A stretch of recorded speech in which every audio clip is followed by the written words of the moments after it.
The widow of Yasser Arafat today called for justice and a wider investigation into the death of her husband back in 2004. It comes as Swiss scientists confirm the late Palestinian leader did have high levels of radioactive polonium in his body.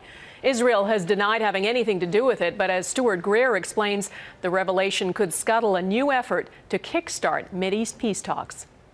Still revered on the streets of Gaza and Ramallah, news that Yasser Arafat had high levels of radioactive polonium-210 in his body only confirmed suspicions he was murdered. We blame the Israeli government for assassinating Palestinian President Yasser Arafat with poison, said this Hamas spokesman. Arafat died in 2004 under mysterious circumstances after falling ill at his besieged headquarters on the West Bank. Initially, it was said he suffered a stroke, but after traces of a radioactive substance was discovered on his belongings, his body was exhumed for tests.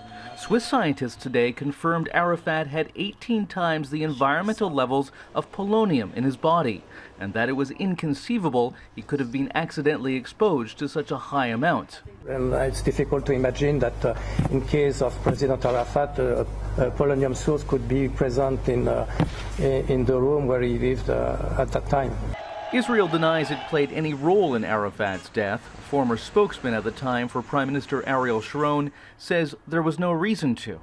Sharon made a clear order to all his advisors, to everyone in the government at the time, and to me included, that Israel will not be involved in any way whatsoever.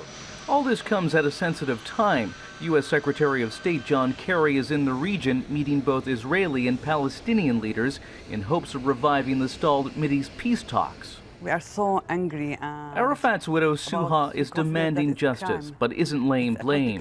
Her late husband had many enemies, and someone in Arafat's own circle could have slipped the poison into his food. But there are only a few sources for polonium. So you would make it in a reactor if you wanted to poison somebody. And those reactors are almost always run by governments.